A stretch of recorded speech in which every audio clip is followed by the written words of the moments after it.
It's 100% entertainment, 100% electricity, 100% Pipebomb Radio with your host, Felix Olmedo. Be the man! You gotta beat the man! Austin James. And that's the bottom line, 'cause Stone Cold said so. And Nate Milton. Can you dig it, sucker? Welcome, everybody. It's Pipebomb Radio here on Tuesday night. I'm your host, Felix, and, well, conspicuous by their absence, of course, are my two co-hosts who should be joining me here shortly. You know, it does kind of vary at times to accommodate a lot of our special guests. We do come on at special times, and it's understandable. Sometimes people are going to be running a little bit late, but you know me, I can stall with the best of them. And we'll just start it off, we're discussing our guest tonight. He returns to the show. He was on in 2013. We bring him back as he's up to new things now. We bring back former WCW star Ray Glacier Lloyd. For those who watched during the Monday Night Wars in the mid-1990s, we saw a character come on TV that reminded you a lot of the Mortal Kombat character Sub-Zero. At least it did for me. And his character was unique. His entrance was one of the most unique entrances, without a doubt, in, I would have to say, wrestling history. There's very few that really are captivating to the eye. And that one tends to be. And he stayed with WCW. He never made the jump over to WWE, but he battled with the best of them. I remember his battles with Mortis, who I believe, if I'm not mistaken, was Chris Kanyon under a costume, which, But it looks like I'm being joined, of course, by one of my co-hosts. As far as Austin goes, I don't know where he's at, but I do have Nate here. What's up, pal? What is going on, Brother Felix? Nothing much, just ad-libbing with the best of them, I just making time, killing time until we got the whole team here. I don't know what the deal is with Austin, and hopefully he didn't forget, but either way, the show must go on. I was saying we've got former WCW star Glacier. His name is Ray Lloyd, but his character was Glacier, and it was without a doubt one of the most unique characters I'd seen WCW come up with in quite some time. What were your thoughts on Glacier when you first see him debut? Well, first of all, I got a bone to pick with you, Felix. Uh-oh. What did I do now? Well, I mean, the people out there listening to Pipebomb Radio know that for the last couple of weeks it's been snowing here in Virginia, and we finally got everything thawed out. It's starting to get warm again, and now you're going to make my blood run cold by having Glacier on the show. Yeah, that is true. But, ultimately, though, when you first saw him come on the scene, what were your thoughts? I mean, I think the first thing you think about when you think of Glacier is that big entrance, with the laser lights and the blue lighting and the snow coming down and just the costume and everything. And it was a really cool visual. Obviously it drew some comparisons to Mortal Kombat back in the day. But besides all of that, just inside the ring, he had a very technical style, a style that was different than most of the other guys on the WCW roster, using a lot of martial arts and things of that nature. And I thought Glacier had the potential to be really big, really special, but, knowing the inner workings of what went on behind the scenes at WCW, it's like, man, I think they wasted an opportunity with this guy. I agree, because he was, the way they had him up, and he actually has a legit karate background, so, I mean, he knows his stuff. He's a legit badass dude. And I know for a fact also he spoke when we had him on a couple of years ago. He is also an avid follower of DDP Yoga, and he does it, and he works with Dallas sometimes as well. And he reached out to me a couple of weeks ago, and he's got some new things in the works right now, and he wanted to come back on and talk about it. I figured, it's been long enough. Why not bring the man back? And, well, that's what I did. So whether or not, hopefully Austin realizes we're on the air here. Or not, but nonetheless, you know what, 2 is better than nothing.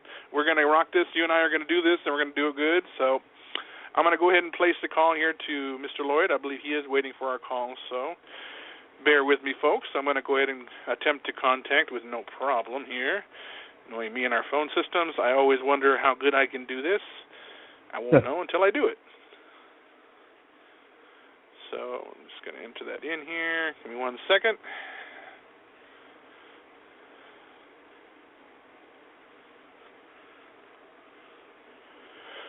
Alrighty, here we go.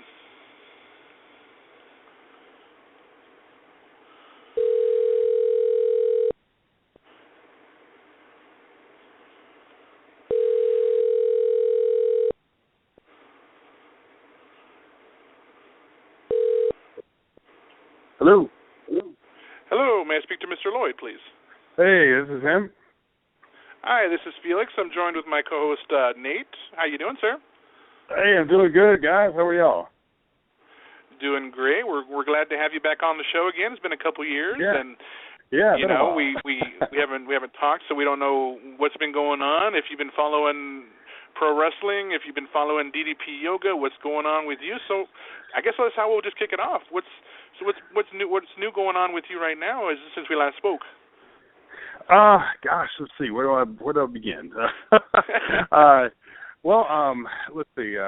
I'm actually back in Atlanta. I've been over the last probably 10 years or so. I've bounced back between Atlanta and Orlando a good bit. My family's in Atlanta still. My mom's here. My twin brother lives up here. But I've been in Orlando the last few years. But just recently made a decision to pretty much relocate back to Atlanta because my mom's up here and she's it's getting a little older, having some little health issues, so I felt like it'd be better to be closer to her. But of course, there's always a good opportunity in Atlanta for things that along the lines of what I like to do. One, obviously, Dallas is like family to me, so it'll give me an opportunity to really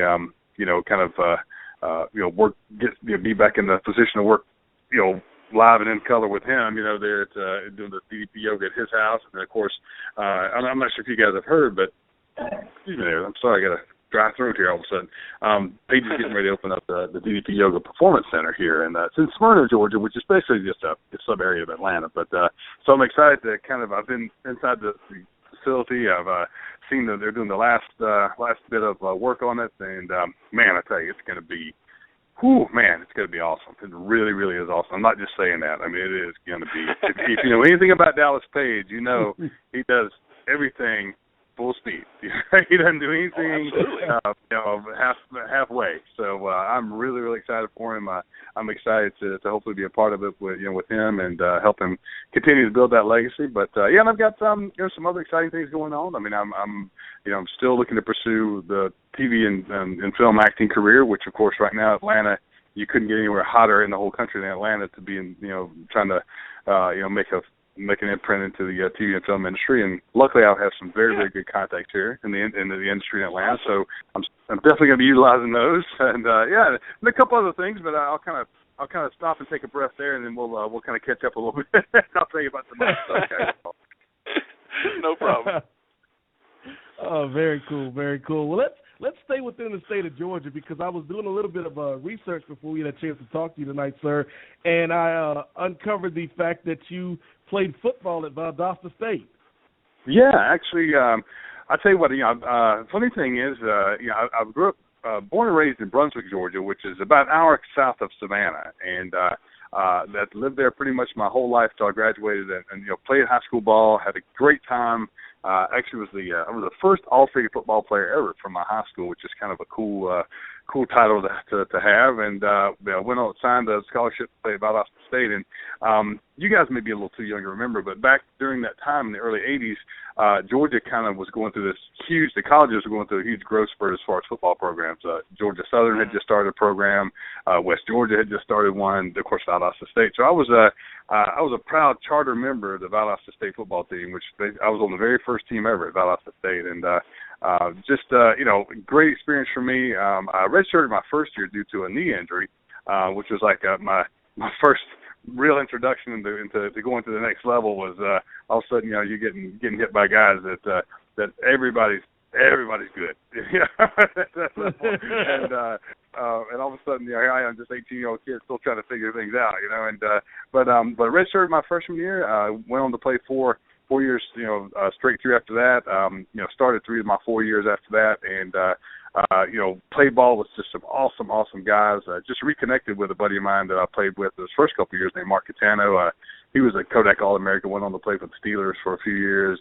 Just connected with him through Facebook. It hadn't talked to him in over 20 years, which is really cool. Played all 4 years with Jesse Tuggle, who, if anybody follows football, he was all-world, all-pro. Yeah, linebacker for the Atlanta Falcons for about 13 seasons, and just saw him at homecoming, about a few months back down at Valley State. So, yeah, you know what? I had just a great opportunity. It was a great experience for me, and luckily, I think that everything happens for a reason, and I kind of believe in, the ripple effect or the butterfly effect, whatever you want to call it. But, going to Valdosta State, if I wouldn't have gone to Valdosta State and I wouldn't have met Fred Avery, who's the guy that really invited me to start training in pro wrestling, I may have never gone down that path. And so I know going to Valdosta State, put me in a position to experience becoming a pro wrestler, which I look back on now, I shudder at the thought of maybe not doing it, because Fred was really the one who convinced me to do it, because I was convinced that I wasn't cut out for pro wrestling. I was like, man, I don't know, I'm not tough enough to do that, and then I went through one workout, which Fred killed me and one of my former college teammates, one of my best buddies, it was very grueling first workout, but I knew I can. You have those aha moments in your life. I mean, football was my life up until that day, and I remember rolling my tired butt out of that ring and sitting on the edge of that ring, and to this day, probably still the hardest ring I ever trained in. Have been in that ring, but yeah, I knew without a shadow of a doubt. And I'm not saying this. I'm not over-dramatizing this. I'm not making this up. I'm telling you without a shadow of a doubt, I knew at that moment, this is what I'm supposed to be doing. And because I can honestly say that even I was in a ring with nobody watching, getting my butt kicked, there was something about it that just made me come alive. And I was like, this is what I'm supposed to be doing. And I don't know if I'll ever be any good at it, but damn it, I'm going to try. I'm going to give it everything I can. I will not try. I'm going to do it the best I can, because I don't use the word try. I hate using the word try, because try gives you an out. I always say I do the best I can, And so yeah, here we are at 28. So. All right. If you say that, once you were in the ring that, you knew that what you wanted to do. Before that, did you have any ideas of, you talk about Jesse Tuggle and some of your other teammates going pro, was pursuing football at that point something that you thought maybe could be a path? Yeah, of course, growing up in South Georgia, the SEC football and everything. Sure. I mean, I was convinced when I was in high school that I was going to be a pro football player. And then, like I said, then I got to college and I got that wake-up call that, like, all of a sudden, everybody's at least as good as you, if not better. And then, once and I will say, man, I reached my full potential. I really believe that I did.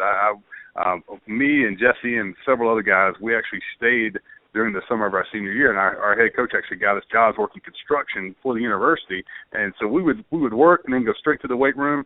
We didn't go home that whole summer. We stayed there and trained and just committed ourselves. And I got in the best shape of my entire life. I think I weighed in, when we started camp at like 265. I had like 12% body fat, and that's no lie. I mean, I'm not exaggerating that. I mean, I was probably in the best shape I'd ever been in my entire life. And, and youth had something to do with that too. I was 22 years old, or 23, whatever. But, I thought, you know what, maybe there's a chance there. But then, as I'd gone through from my freshman to my senior year, like I said, some of my buddies had gone on to play in the pros. And, and I felt like there still might be that chance. But then reality kind of set in, and I realized, you know what, I was not quite big enough, not quite strong enough, not quite fast enough, to play at that level. And so instead of, griping and moaning about not having a shot to go to the NFL, I just embraced the fact that I had a great college career, and I knew that was probably the highest that I was going to go at that level. But once again, I was a realist, and I just said, well, let's enjoy it. Let's enjoy the last year of this ride and make the most of it. And I did. I mean, our senior year, my team went 9-2, had a great, just a great run. And so, when it was over, I'll never forget. One of my mentors who I just spent all day with yesterday, named Chip Smith. Chip owns a performance center here in Atlanta called Chip Smith Performance Centers. He trains guys, for the NFL. And so, and Chip was one of my mentors. So I knew, listening to Chip was like, you know what, Ray, I love you. But I'm just telling you, you're not quite big enough, not quite fast enough, not quite strong enough to that level, so I like I said, I was being a realist, but Chip was one of the guys that he had a great career, and I remember him telling me when I was going off to college, he said, he asked me, he said, you remember your first play ever in football? And I was like, man, heck no. I was like 7 years old when I started playing. He goes, well, trust me, you will always remember your last play. Trust me. And I can say to this day, I remember the last play of my career like it was 10 minutes ago, And so when it came to an end, I would prepare myself for that, and I was ready for it, and I was ready to to close that chapter. And fortunately for me, Fred Avery, who is like a good friend of mine, Fred's a teacher and a coach at a high school down in North Florida, wrestling coach. He was a guy who I was so fortunate that he was a great pro wrestling instructor, big guy, like he was like 6'3", like 310 back then, but a great amateur wrestler.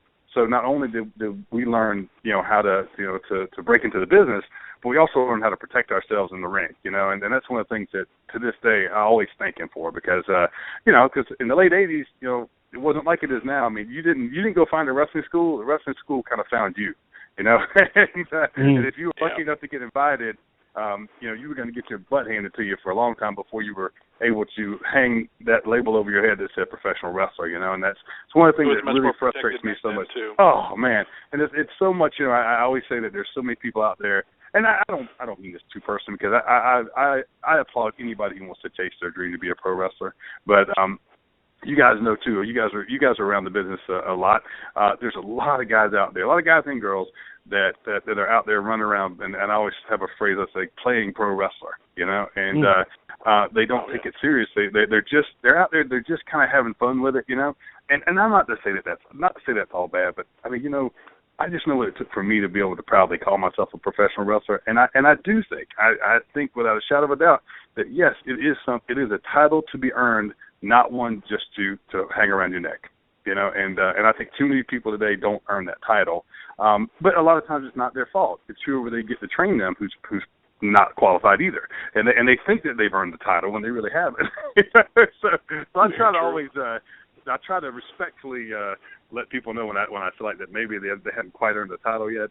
But my whole thing's like, hey, I'm not saying you can't. Let's just put everything in perspective here. I got to ask though. You were mentioning the DDP Yoga facility that's getting built. I know recently it was just mentioned some time ago that Stevie Richards actually became a certified DDP instructor. Is that something that you are looking towards maybe doing yourself and maybe teaching at the facility as well? Yeah, absolutely. As a matter of fact, I'm doing DDP Radio tomorrow. With their group that does the weekly show about DDP Yoga. Actually, Paige pulled me aside about 2 days before he just had his recent issues with his throat, there, and then we were talking about that, and I know it good enough now to probably teach it, but I need to get more reps. I need to get more seasoning with it. But yeah, it's definitely something that I'm interested in doing. My thing is, and as I told Paige, I don't know how. I literally got back to Atlanta on Sunday, so I'm just trying to get everything situated here. I just don't know how much time I'm going to have to be available, so I don't want to commit to helping him be, as far as an instructor, and not have the time to do that. I certainly would. I want to make sure that I can commit whatever time he expects, because I don't know how good you guys know Paige, but like I said, when Paige can be a very demanding friend, and I say that with all due respect. Of course. But you know what? By him being a very demanding friend has made me a big reason why I'm the person I am today, personally and professionally. And I love the guy, and I love how he pushes me and pushes Stevie and all of us, because I can tell you honestly, if I outlive Paige, I will miss him every day that he would ever be gone, because that guy can get the best out of anybody. And Mark Merrow and I, me and Mark, and whenever me and Mark and Paige are together, Mark and I, we always cut and joked about Paige, because he is so driven, and that's the one thing we always say about Paige. Whether you like DDP or not, don't be foolish enough to ever bet against him. Yes. He's bucked the odds his whole life. Oh man, you talk about DDP. Oh, go ahead. Go ahead, man. No, that's all right. Go ahead. All right. I was just going to say, you talk about DDP and that friendship and what he has meant to you both personally and professionally. Again, just kind of looking up some things about you. One of my favorite wrestlers apparently had an influence on your career as well, and that was the great Muta. Could you tell us a little bit about your relationship and how he played a part in your time in WCW? Oh, yeah, and honestly, I can tell you right now, if I pass Muta on the street today, he might look at me and tilt his head and go, I don't remember you. So let's just let's make that very clear that it was not some kind of a friendship along the lines of like-minded pages. It really, I wouldn't even call it a friendship. It was a working relationship. I broke in April of '87 and was fortunate enough. Tommy Rich, Wildfire Tommy Rich, really took a liking to me early on in my career, and once again, I was really, really lucky that I came along. Really, I always say that my whole career was I was a victim of good timing. I really was, and I was in the right place at the right time. I was able to catch that very end of the territory system, and they had that throughout Georgia and the Southeast, and so Tommy Rich took a liking to me, and actually. Asked me, would I be interested in coming up and basically being, a faceless opponent, on the Saturday night tapings, up in Atlanta at Center Stage, and of course I jumped at the chance. I mean, I was terrified at the same time, but I was like, well, you know what? I mean, let's jump into the fire, let's see if I'm good enough to hang with these guys, and really, when you're at that level, I really wish the title of jobber still existed, because for me it was a huge learning experience for me to be in the ring with literally some of the very best in the world, and all I had to do was two things. I had to listen and not screw up. I didn't have to worry about really coming up with anything. I just listened to what they told me to do and don't mess it up. Oh yeah. And that's literally how things happened with I went in and I actually had wrestled Butch Reed the night before in the Albany Civic Center on a Sunday night, and that was probably one of my very first experiences with someone who was a real pro, a guy who was big enough to rip me in half, and certainly went out there and gave the impression that's what he did, and really took care of me in the ring, and then I just remember thinking, I think I just kind of graduated to that next level in one match, Oh, yeah. And then I got invited because of Tommy. I got invited to do the tapings, and I'm sitting there. I'm just like a good young talent, I go in there. I introduce myself to everybody, and I grab a spot in the corner, and I sit there and I just be quiet and wait till I don't speak till I'm spoken to. And then the board comes out, and I had another match. I forget who it was, but then the second one was with Great Muta, and this is right when he had just come to the States. He's the first guy doing the moonsault into the United States, and of course Gary Hart was with him managing, and so literally, here's the funniest part to me about the whole story. I look back on it now, and I never got a chance to talk to Gary Hart about this before he passed away, but literally he got me together, and I look back on it now and I realize how special this was. How I was still a part of this wrestling time when the business was so protected that here I am, I'm in the business, and there's still kayfabing me. Like, it's Gary Hart and Muta. And Gary Hart is going over everything, and Muta and I just standing there just shaking our heads going, okay. And that was it. It was not, I never discussed anything with Muta. We went out there. The very first match we ever did was the one where he, if you go back, I think it's on YouTube now, where he actually comes in and he spews the green mist, and then he grabs his throat and he tightens, and all of a sudden he spews the red mist right after it. So that was kind of a cool thing to see him do, and to see how he prepped for all that in the back was pretty cool. But the biggest thing about that match that I remember is one. I mean, it was the first time I was in a ring with a guy he was bigger than me, and I was in pretty good shape. I had slimmed down from college ball. I was down to about 225, but I was in really good shape, and he was bigger than me, and just as good, if not better shape, and certainly quicker than me. But I just remember that Tommy Young was the referee, and Tommy really kept the match on pace for us, and that was just, once again, that was my first real experience with a real professional referee, and I just saw Tommy Young for the first time since that match. I saw him at the Mid-Atlantic Wrestling Legends Reunion a couple years ago, and then just went up, introduced myself, shook his hand, and just thanked him for that, because he really really, once again, I felt like I was in the, that was my first, that little first few weeks of being with, I think it was still NWA at that time, was my introduction to what it was like to be at the professional level and work with guys who were real professionals. And I was just so fortunate to be able to do that. And really, from that match, Gary Hart, from what I was always told, suggested that back then they had the Great American Bash Summer Tour, where they went through all the, a lot of the house shows and built up to the Great American Bash pay-per-view. And so I went on the road, and it just seemed like every other show, there I was on the board. It was me against Muda. Getting ready to get my fucking kid. And I just remember saying to myself, all right, just listen and don't screw up. Listen and don't screw up. Absolutely. So that's how it went. So. I got to ask you though, in your opinion, I'm not sure if you kept up with the product up to date, but I'm not sure how often you also got to work with Sting when you guys were in WCW, but I'm curious to hear what you feel about how you feel about this upcoming match he's going to have with Triple H. It's kind of they're making it look like a WCW versus WWE, and he was a franchise, of course, and just sure. It was an interesting build so far, I think. Yeah, I think that first of all, I think the world of Stinger.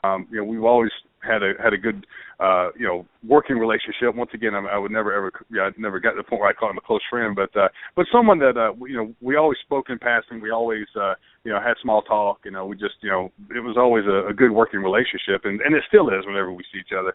I like the fact that he waited so long to do this.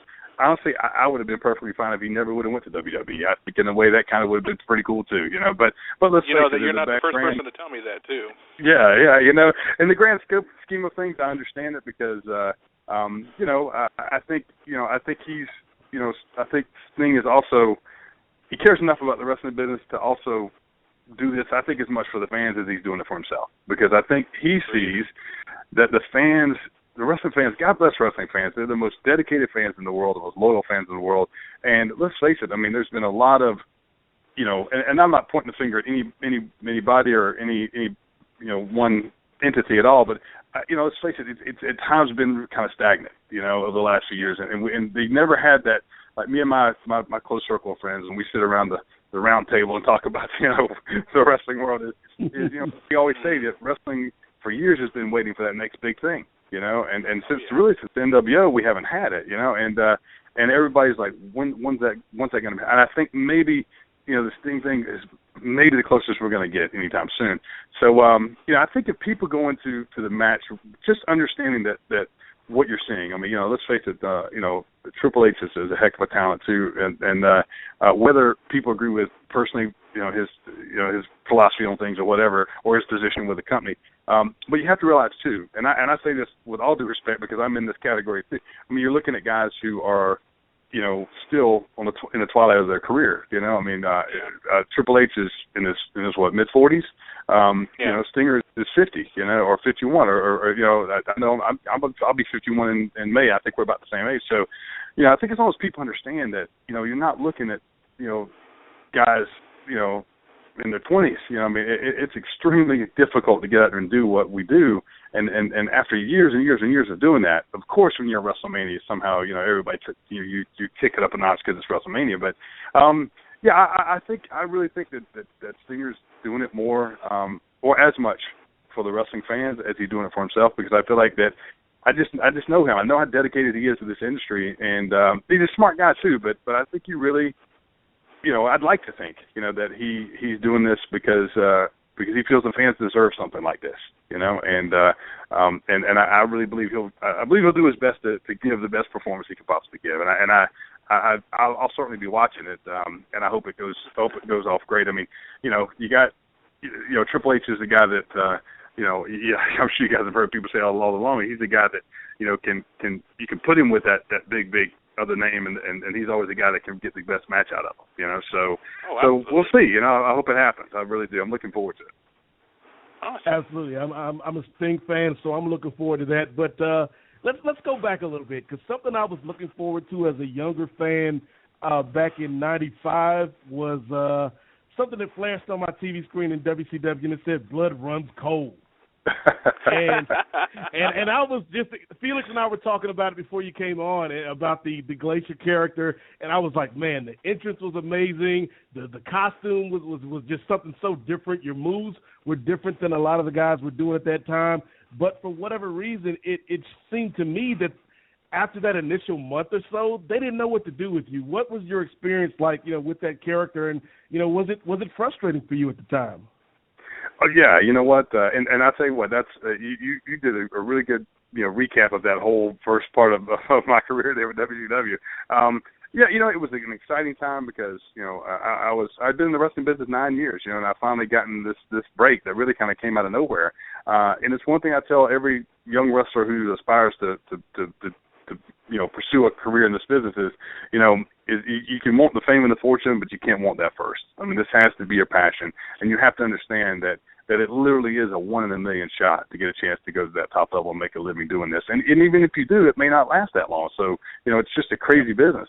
So, so I had been in 9 years, and I had gone to wrestle in Japan. I'd gotten to where I'd gotten mentored by Luthez. I mean, I had a pretty good run in those 9 years. And I can honestly tell you, if I never would have made it to WCW and done the Glacier thing, I still would have felt like my career was a success. I really would have, But once again, and did the whole Glacier thing turn out the way I wanted? Of course not. But once again, I mean, I don't know anybody's career who did turn out exactly the way they wanted it to. But yeah, it was a great time because Chris Kanyon, he was my nemesis, and then Brian Clark, and Brian and I had known each other. We broke in about the same time and had known each other pretty much from the start. Then I got to know Ernest Miller, and Ernest and I became great friends, and are still great friends to this day. Kanyon and I probably had. Chris became a great friend of mine. I miss the guy every single day. I was just talking about him yesterday, and how I so wish he was still here. And I couldn't have a bad match with Chris. I don't really believe. I believe I could go out there and try to have a bad match, and it wouldn't happen. I mean, he was that Canyon, good, right? Yeah, exactly. And the guy truly loved this business. I mean, he and I, we always talk about that. Like I mentioned earlier, that. The one thing that we could say about wrestling is I can tell you hands down, I didn't do it for the fame or the fortune. I did it because what I said earlier in the interview. I truly come alive when I'm in that ring, and I don't care if it's in front of 50 people or 50,000. And I've been fortunate enough to be in front of both. And I can tell you, it's just something about that ring.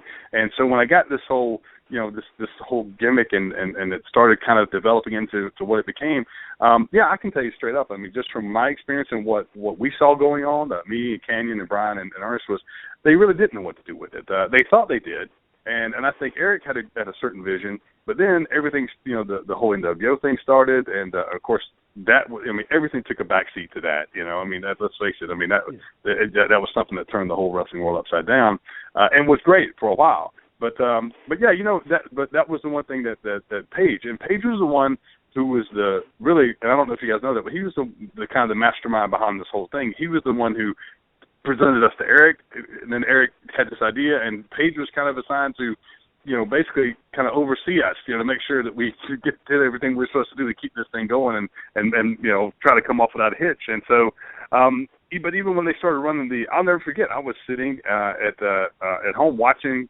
the Nitro, and they started airing one of my first vignette. We weren't even told it was going to air.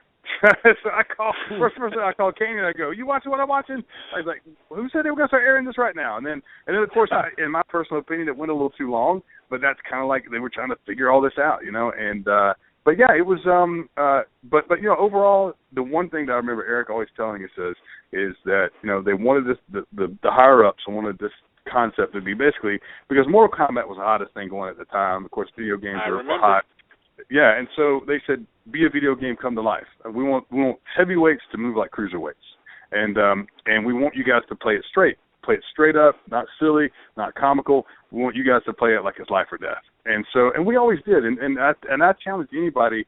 Of course, people have their critics of the whole thing, and I get it. I totally get that. But I can say over the years, thank God, wrestling fans, like I said, are forgiving and loyal fans, and I think the wrestling fans who took the time to really understand that what we were doing was giving the best performance we could with what we were given, and saying, okay, if this is the hand we're dealt, then let's make this as good as it can possibly be. And we did. I really believe, and that's the one thing I always I always remind people is you look back, me, Canyon, even when it kind of started to kind of go different directions, still me, Canyon, Ernest Miller, Brian Clark, for the most part, we were still there and active members of arguably one of the greatest rosters in professional wrestling history during that time. And it was just a great time to be a fan, a great time to be a wrestler. So I have very few regrets.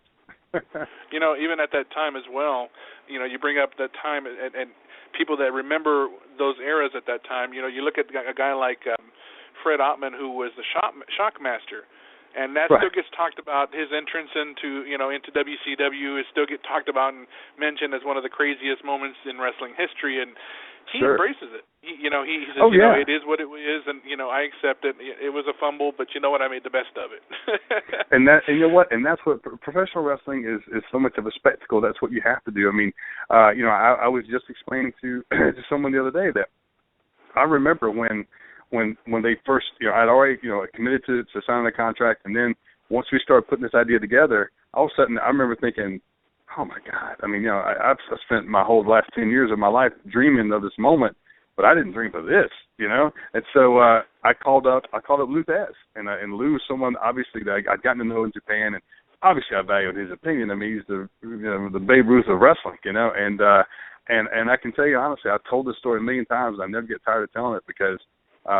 Every time someone says, well, he got strapped with that Glacier gimmick, and I'm like, you know what? And I kind of tell the story about the phone call to Lou, and I was telling him about it. I said, Lou, because Lou had kind of convinced me that, hey, if I was going to make it, I should be a boots and trunks type guy. That should be my gimmick. Wrestling should be my gimmick. I wouldn't need anything else. And so, all of a sudden now here comes this Glacier gimmick. And I'm like, oh, man, what am I going to do with this? And so, but, the long and short of it was, I talked to Lou for a long time, and at the end of the conversation, he said, and I'll never forget the way he said it. He said, Ray, the professional wrestling business is not ever going to go back to what you and I wished it would. He said, it's just a different era now. And he said, it's okay. Take this gimmick and run with it and go make your money. It's okay. And I remember, it being like the Grand Poobah saying, you have my blessing. and that's what that moment I remember thinking, all right, if someone like Lou can say it's okay to go do this, now I really have a responsibility to do it right. I have a responsibility to get out there. I have to wrestle hard. I have to bring this martial arts theme to it that's really never really been brought to wrestling. Because, I was a real martial artist. I studied since I was a kid. And, a lot of other gimmicks that have been brought about that time were a lot done by guys who weren't real martial artists. So I was like, okay, how do I balance that? How do I bring enough into it, but also take care of the guys I'm working with in the ring too, And but I was very bound and determined that okay, we can play this. And Canyon was too. I mean, me and Canyon out of all, and Ernest. I mean, Ernest is a true martial artist too. Brian maybe not so much. I don't know if Brian was really that. But Brian was a monster. He didn't have to be into the martial arts side of him. He just kick you in the head, But yeah, it was something we really. I mean, we took it very seriously. I'm telling you what, we went above and beyond what most people in the wrestling business would have done to really make sure that we had every base covered, and we really did our homework.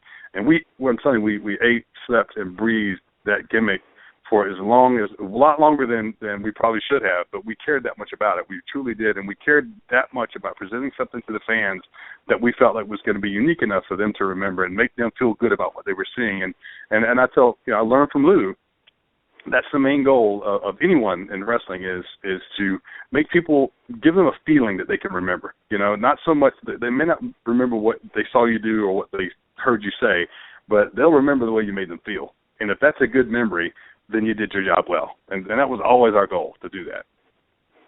You talk about, the martial arts background and yourself and Ernest Miller and Canyon, and I'm even thinking about a guy like Steve Blackman in the WWF. Do you think maybe that those type of styles, it would play so much better today in a world where the fans are more educated about MMA and they understand different variations of styles? Do you think that sort of in-ring ability and that in-ring work would translate a little bit better today? It's hard to say, because, the wrestling fans are a lot more knowledgeable. I don't necessarily use the term smarter, but, in that sense of how it's used in wrestling, but they are a lot more knowledgeable because you have a big crossover of wrestling fans that are also UFC fans and MMA fans. So so they're more educated. So I think it may be a little bit more difficult to try to convince a wrestling audience that you're putting certain holds on somebody and and you're not breaking the guy's arm. So it's a challenge. I mean, the one thing that I tell you, I mean, I put this out there. I've said this to several young guys I work with. I put this out to anybody who's listening in the wrestling business. The one thing that I did that, if you go back and watch what I did, is something that no one else ever did in professional wrestling. I said, I remember when I was putting the whole gimmick together, I called all the, like I said, guys like Lou and people who I was like, okay, what can I do? What do I need to do that's going to make people look at this and say, make it memorable? What's going to make this Glacier thing memorable? And one of the things that I came up with was doing like a spinning leg sweep. It's just like a calf-to-calf leg sweep. And as far as I know, I was the first guy to ever do it. I did it really well. It always was a great setup for something else. And I've told so many guys, look, it's not that hard to do, and nobody's doing it. It's a simple way to take a guy off his feet. I'm telling you, it's okay. Go do it, and no one will. But then I realized, okay, well, maybe it's not that easy to do. But I always, I tried to come up with unique. If it wasn't a unique move, I tried to find a unique way to present it, and that's one of the biggest challenges that wrestlers have today. Because my gosh, I mean, if someone can come up with something original now, God bless them, because it's becoming increasingly more difficult to do that. Agreed. And with the introduction of the WWE Network, they get to relive a lot of those great moments with that you got to live through during that era, and get to relive it for generations to come. And I think that's just the cool thing about that WWE Network. And I want to ask, we mentioned it in the beginning, what kind of things you got coming up? You mentioned DDP Radio tomorrow. What other things you got going on in the works that you're going to be appearing at or be a part of coming up? I'm glad you asked, because I'm just now getting kind of settled back in Atlanta. I know I've got an appearance coming up Friday night up in Blue Ridge, Georgia, and oh my gosh, I don't have. I had the name of the company. It's my buddy who's a promoter. He's going to shoot me because I can't remember the name of the promotion. But I just do. We have a running joke with me and my circle of friends in the wrestling business. We always say, when I can't remember something, we always say years of the head trauma. But yeah, one of the main things that I'm in, and I'd certainly be honored to come back and kind of catch you guys up when I'm ready to kind of really release the whole story about it. Is I started thinking, I've got to teach. I've got a master's in education. I taught school for 14 years altogether, and I'm a teacher at heart. It's what I love, and I've been so fortunate to learn from some of the very best in the wrestling business. I certainly don't know it all, and I don't know every way to do things. I mean, the great thing about the wrestling business is there's so many variations of how to do just about anything in wrestling. I mean, there's a basics that everyone needs to know, but there's I always tell anybody, take the basics and make it your own. Find a way to make it your own. But and I started thinking, a good friend of mine is James Gutman, who he used to do was a World Wrestling Insanity.com, and I did a show on there called Breaking the Ice with Glacier. He and I did, and took a little break for that for a while, and he and I were just discussing recently. Now his website is what is it? WeWantInsanity.com, where it's more wrestling, but also they cover mainstream entertainment stuff too. And so we started talking about, I still wanted to find a way to really kind of share what I know from the wrestling industry, and I've been very lucky to work with some people who've been successful in other areas of entertainment and business, not just wrestling. And so I'm in the works right now of coming up with writing a weekly article that we're going to start. I'm going to write several ahead of time so that when we do put them out there on a weekly basis, I'll be way ahead of the game, so to speak. But the goal is to put out just a brief article on a weekly basis, maybe 3 or 4 paragraphs, pretty brief, talking about a lesson that I learned that about how to be successful in whatever from wrestling, and how you can possibly apply that to the real world. Whether it's business, whether it's whatever, and just really kind of help share my experiences, and maybe not only help people who are obviously would apply to anyone who's trying to become successful in wrestling, but also there's a whole world of wrestling fans out there that I think would really appreciate that too. It's like, here's a principle from how it worked in wrestling, and you can apply it to whatever you're doing in the real world. So and we'll be covering stuff like goal setting, and I'll be getting to the point where I do some personal one-on-one coaching and things like that. So it's all in the infant stages right now, but like I said, if you guys would be nice enough to allow me to come back on and maybe a couple of months when we get it all worked out, I'd love to be able to share it with you guys. Oh, absolutely. In fact, that was an idea I was going to pitch to you as well, about maybe considering going down the path of creating your own podcast or even your own website or contributing to other websites. I mean, hey, from time to time, I may even ask you if you'd like to maybe post an article on our website. You know, absolutely, and love to work with that would be awesome. That. Yeah, that'd be awesome because one of the things that I will be incorporating is something I actually got from Dallas that Dallas came up with, which is just a great. It's an acronym for goal setting, and he uses the acronym SmackDown, and it's just how you use certain words like your goals. When you write your goals, they need to be specific, they need to be measurable, achievable, and blah blah blah blah blah. So things like that where we're just we're gonna.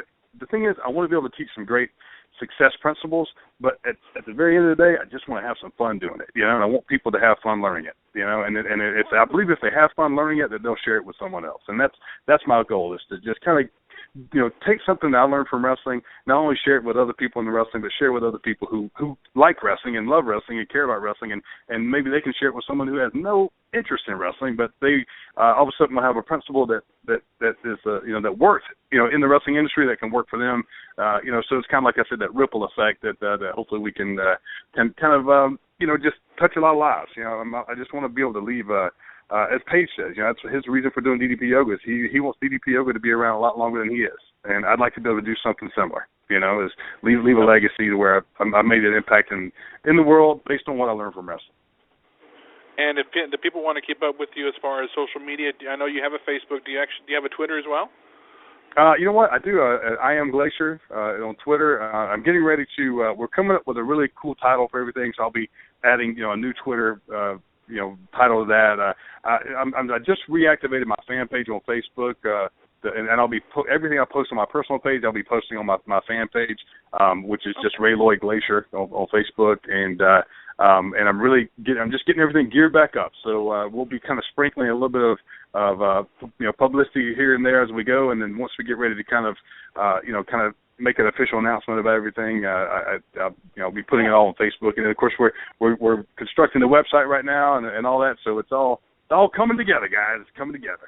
Oh, absolutely. When that comes together, we'd definitely love to have you back again and let us know. Let us have a sneak peek at what you're doing, and on behalf of my team here, we just can't thank you enough for coming back. You're an incredible talker, a great motivational speaker, and we're just honored that you had the time to speak with us today. And again, like I said, we'll definitely look forward to having you back on, and finding out what's new, what's going on. We definitely don't want to make it another 2 years before we bring you on. So absolutely, I agree. Let's don't do that. So, obviously I know Felix and I have been corresponding. So Felix, I'll keep you up to date on everything. And but once again, guys, let me just say too that, and I mean this in all sincerity, I've started to kind of get back in the loop of doing a good bit of shows now, and I just want to commend you guys. You guys, great interviewers. You guys ask great questions that allow me to ramble on longer than I probably should. I've done some some interviews, even some lately where it just didn't seem like the guys just didn't ask. They didn't. I don't know. Just they seemed. I don't know. It just didn't seem like they were really professional at what they were doing. And I respect that. At least they're out there and they're trying, so they're doing their thing. But I just want to commend you guys and say, I really appreciate you guys, not only, giving to the wrestling community with a show that really does, deliver some really good news and content, but you guys, professional on every level, and I really do appreciate it. We're honored that you would say that, sir. Definitely. Well, guys, I can sign off if you need to. You guys can finish up, but I appreciate you letting me have some time to talk and kind of catch everybody up on what I'm doing. All right, not a problem. I hope you have a great night, sir. Thank you, guys. I'll talk to you again soon, okay? All right, thank you. Appreciate it. Yes, sir. Bye-bye. Take care. Bye-bye. My goodness. What an incredible talker. He's definitely got the gift of gab and is just an incredible storyteller. And one thing I probably should have asked him, and I'll do it next time, I think the dude should write a book if he hasn't already. Yeah. And you can tell. I'm not sure if you're aware of this also, Nate. Mr. Tardy is officially now on the air with us. Well. Isn't that right, Austin? What do you mean, Tardy? You know what I was doing? I was actually busy writing my own book. Yeah, so I was just mentioning that. I don't want to, spoil anything. I'm not going to tell you when it's going to come out, but, There you go. There's your big news. Hey, the world needs another comedy book, right? What do you mean? Hey, I got a title for you, Austin, if you need one. Oh, Lord. I'm curious in honor of our guest, Ray Glacier Lloyd, we can call Austin's book Blood Runs Slow. No comment, Austin? No, my blood pressure is getting really high right now because I think you're disrespecting my potential book here. Just like the authorities writing for Seth Rollins, here we go. who last night on Raw had the real Daily Show. I mean, Jon Stewart couldn't hold a candle to Seth Rollins. No, he couldn't hold a candle, but he definitely could hold a left foot up to the crotch, and that's what he got for his troubles. I didn't see that. I saw that. That was pretty damn funny. Well, you only see the things you want to see anyway, so that's the end of the story right there. Oh, isn't that the was it the calling the kettle black or whatever you call that? You can't even speak tonight. No, I'm stepping over my words. There you go. But hopefully you got to listen in on the interview we had with Mr. Lloyd. He's definitely got the gift of gab, and he's just a great person to talk to. Very very positive guy, and got a lot of things in the works for himself, and good for him. One thing's for sure. I wish Glacier was over here in Louisiana because right now it is, what is it? We were just talking about 78 degrees. 78 degrees over here, and man, it's hot. And Glacier needs to get his butt over here so he can cool it off. That's what Nate was just saying too. He said, "Man, I come on here, and he says I got a bone to pick with you, Felix. We got to have a guest on. When was it Blood Runs Cold or something like that? And it's cold as hell over here, and where he's at." Yeah, no, it was definitely a great show. I enjoyed speaking with him. He's definitely a good contact to have, and with the ideas, I would not mind maybe working with him and having him contribute something to maybe even our website or something. Write an article or something for fans to read. It'd be a good addition, I think. But yeah, maybe even a podcast. Like, we have Notch Farm's radio show on Thursday nights, and then you have Blood Runs Cold on Sunday nights. With hey, that could be an idea that could be pitched. I mean, I'm not sure how ready he is for doing something like that. I mean, I threw it out there.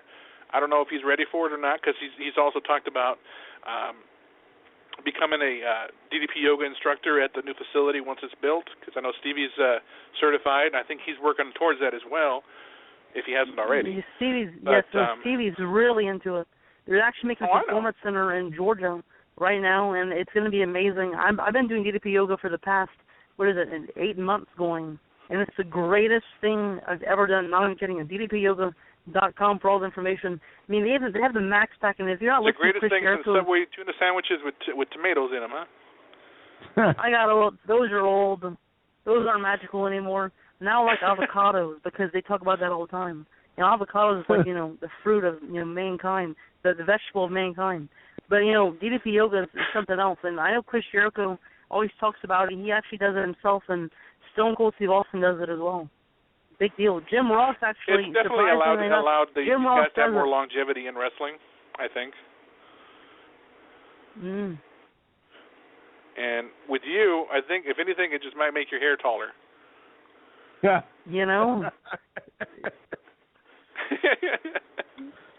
No, I'm kidding, pal. I'm proud of you for doing that.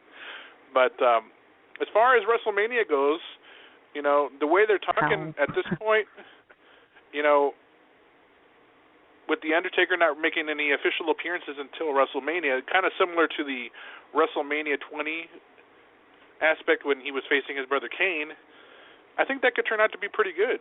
I mean, the idea behind it's been done, but I think it could be done again. I don't see why not. I mean, Bray Wyatt has been cutting some spot-on promos, and it'd be an interesting match to watch. And I also want to ask you guys, what are your thoughts on the character Alundra Blaze getting the nod for the Hall of Fame as opposed to Medusa? I mean, she'll always be known as Medusa, but obviously this is a WWE character, so.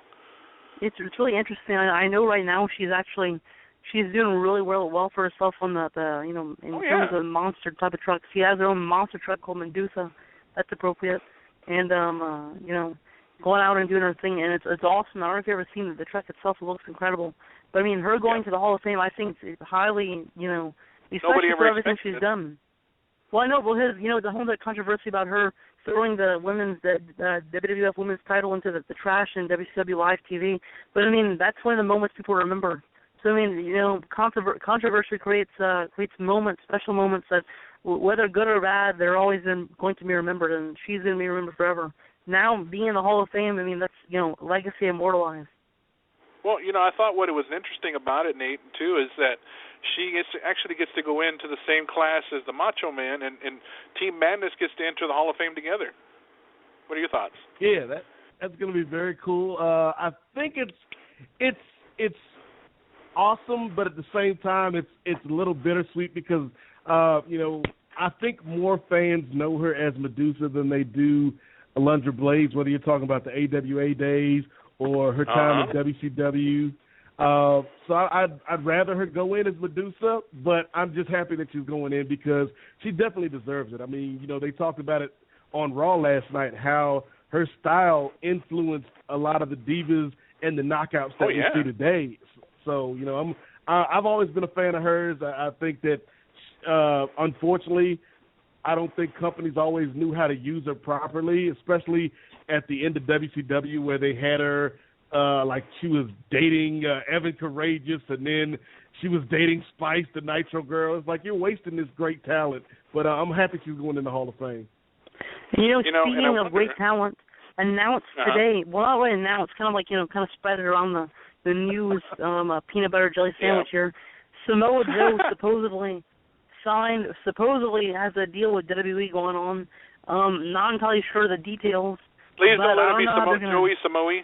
Please don't let him be Joey Samoa, because I will just have to die.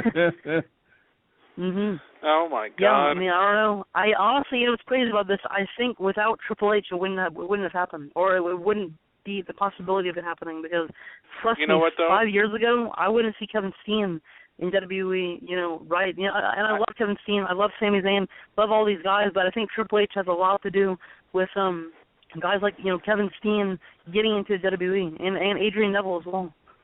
I just hope that they don't try to mess up Joe's character. And they don't try to make him something he's not. If they keep it similar to what they're doing with Kevin Steen, because Kevin Steen's not your typical professional wrestling look type of guy. And that's okay, because he's made a career out of just the incredible matches he's had, not just for his look, because he has a different look. And what I'm saying is, I just don't want them to think that they have to make Joe change anything about himself. They may try to get him to drop a little bit of weight, which is I get it, but I don't know if that might tweak the character just too much. Because Joe, let him be himself. I want to take back what I just said. I said a few moments ago. Guys like Adrian Neville, I mean, the cream rises to the top automatically, so no matter what, they're probably going to get there anyway. But I'm saying at this stage of the game, for a guy like Samoa Joe, just to enter the WWE scene with a history of past, in TNA, I don't know. I don't see it. Not to say I don't see it working out. I'm just saying I'm interested in seeing what they're going to do, the possibilities, and what is he going to do? When he actually gets there. It's a whole entire different story when he's actually in the ballpark. Yeah, but there was also something else, Nate, that has made its rounds on the internet circuit, and apparently has been released in a magazine, that it is apparent that the last and final inductee into the WWE Hall of Fame will be Kevin Nash as Diesel, if I'm not mistaken. What are your thoughts on the big man entering the Hall of Fame? So last year we had Razor Ramon. This year we might be getting Diesel. I think it's very interesting because I don't know about you guys, but I'm pretty sure both of those guys will be going in for a second time. Yeah, I agree with that, because so I'm wondering they want to do the NWO thing. Yeah, the NWO is definitely going to get in. So I'm wondering, like, I'm not saying that Kevin Nash doesn't deserve it, but I think his NWO run is probably much more impactful than his Diesel run. Yeah, and successful. Yeah. But I think, like you said with Alundra Blaze, they like to honor their characters. So that's why we got Razor Ramon last year instead of Scott Hall, who was a bigger deal than Razor Ramon even was.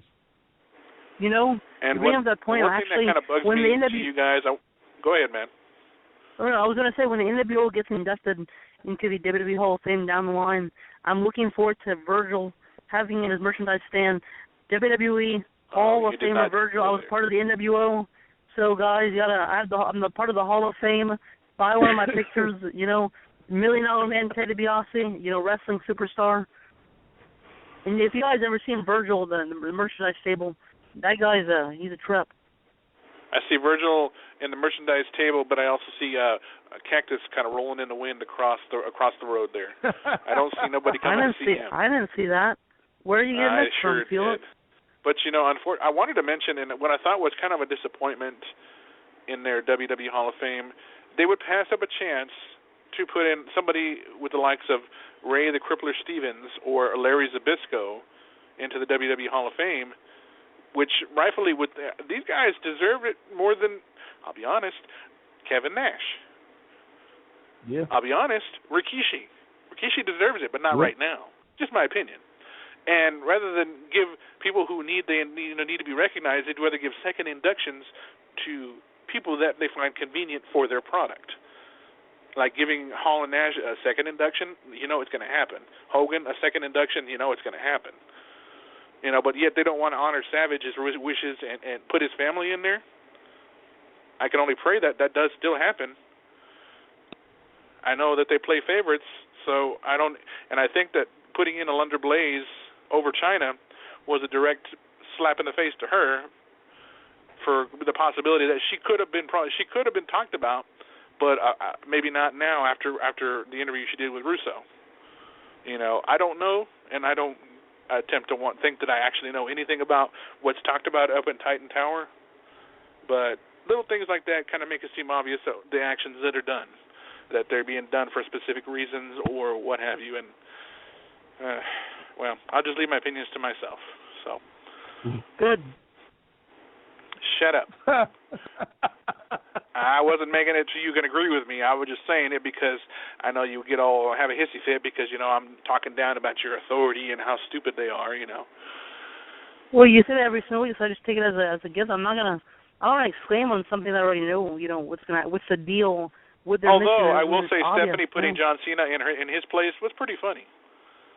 That was pretty funny because she made a point that she knocked a lot of the top stars just to prove a point. She knocked Hogan. She knocked Bret Hart, Steve Austin. And of course the WWE is going to go on without these stars. You know, I thought that was an interesting point that she would go in there. And good God, Nate, she reminded me so much of her dad. Yeah. Oh my God! I swear, if Vince McMahon was a female, that would be her. That would be Stephanie right there. Yeah, she definitely got the Vinnie Mac genes more so than Shane. Oh yeah.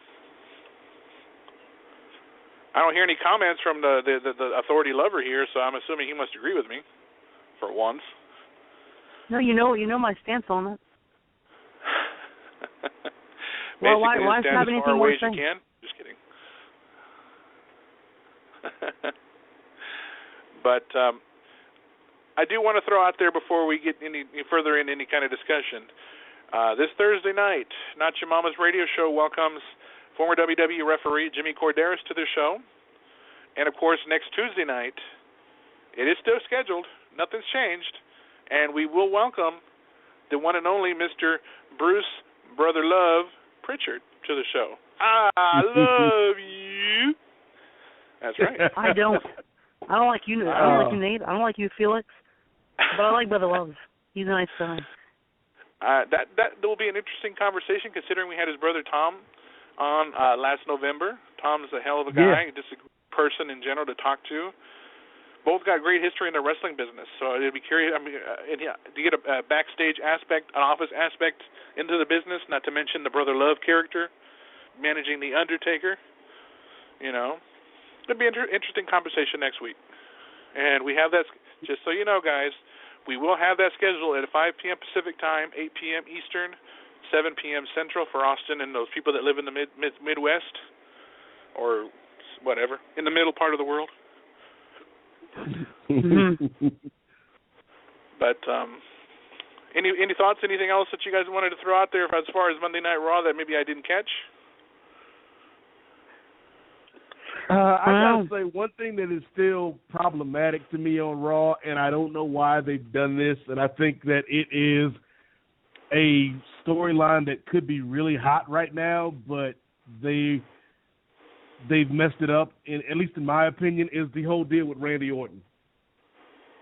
That is an interesting way they're dealing with him.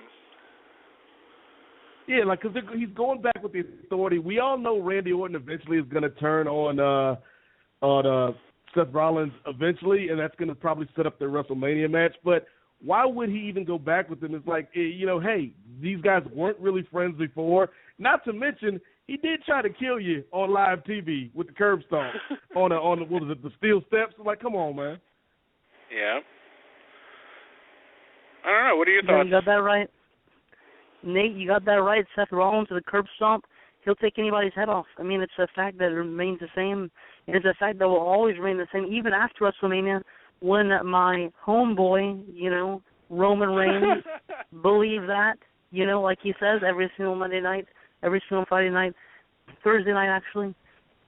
Roman Reigns versus Brock Lesnar is going to be, a great match for the WWE title, but guess who's going to be looking in the dark? You figure that out. I'm sorry, Austin. You are just so white. What do you mean?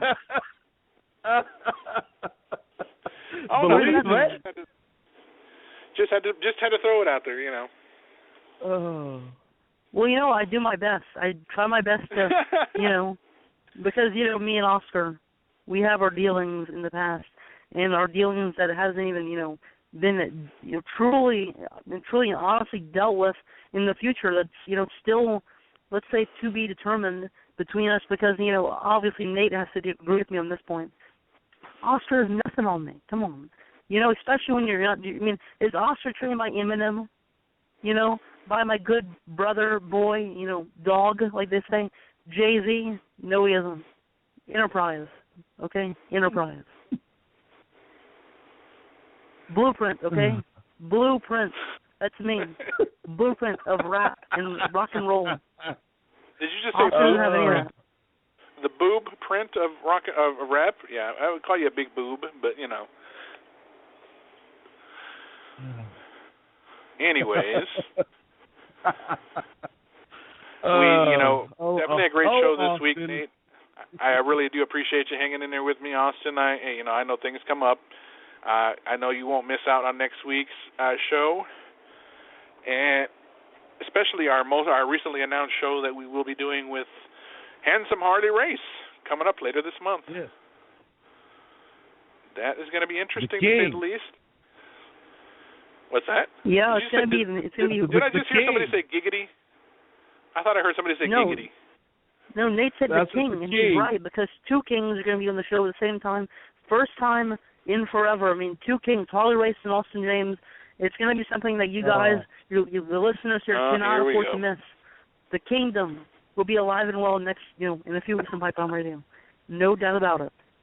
Yeah, well. Why are you sighing, Nate? You're not a king? What? That is, I'm answering your question. More like a king and a joker. That would be better. Who's the Joker? Who are you talking about? I would think that would be you. Obviously, Harley Race is the king, so that would make you the Joker, my friend. I see how you're playing this card game here. Well, you know what? If you think that I'm okay, I'll give you the credit where blah blah blah, where it's deserved. Harley Race is the king, greatest wrestler in God's green earth, but I have to be the ace of spades at least. No, Joker is a good fit. What do you mean, Joker? You know what? I had enough of this. Have a nice day. Oh, my goodness gracious. Well, that's going to do it for us tonight, folks. On behalf of Austin and Nate and myself for Pipebomb Radio, we thank you for joining us this week. Tune in next week. And, of course, check us out Thursday night. Check out our partner show, Not Your Mama's Radio, this Thursday night. In the meantime, we'll go ahead and say goodbye for tonight. Yes, go ahead. Don't forget our big announcement to our listeners out there. I know we have a lot of listeners go ahead. out I'll there. let you do that. And for weeks, Felix has been telling you guys about something that we've been working on in terms of bringing the show to a bigger audience. So for everybody out there with an Android phone, you can now get Pipebomb Radio on Stitcher. Just go to Stitcher and iPhones too. Pipebomb Radio. Yep, you can get it on your iPhone. You can get it on your Android. So we're covering the market now. So there's no excuse for you not to listen to Pipebomb Radio. And if you can't find us, you're lying. Isn't that what Austin said? Yep. But, yes, check us out on our website. I know Austin will be updating the link to find us on Stitcher. But we're everywhere. We're, Facebook, Twitter, Instagram, Pinterest. We're on YouTube. We're on Daily Motion. We're now on Stitcher. So anywhere on God's green earth in the social media aspect, we're everywhere and then some. Good point to bring up, man. I didn't even think about that. I wasn't sure. It actually did slip my mind, and I wanted to bring it up. Good thing you remembered. I'm glad somebody has a memory because I sure don't. But we'll be back next week, guys. On behalf of Nate and myself, keep your feet on the ground and keep reaching for the stars. Good night, everybody. Good night, Nate. Austin's already bailed, so. All right.